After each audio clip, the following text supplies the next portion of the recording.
মানুষের ভাই বোন তিন প্রকার হন। একটা হলো সহোদর, বাবা মা যদি একজনই হন উভয়ের, তাহলে তারা হলেন সহোদর ভাই বোন।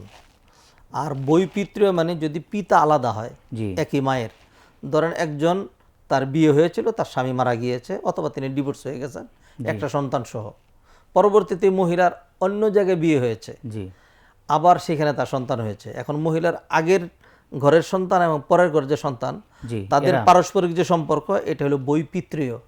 তাদের মা একজন, পিতা বই মানে আলাদা আলাদা। আচ্ছা, আর যেটা বই মাত্রেয়, সেটা হলো বাবা একজন মা দুইজন, যেটা আমাদের দেশে আমরা সৎ বলে থাকি সাধারণত। যে একজন দুই বিবাহ করেছেন, শেষ ভাগে সৎ ভাই সৎ বোনের কথাও বলছেন, তাহলে এইটা একসাথে জবাব চলে আসছে।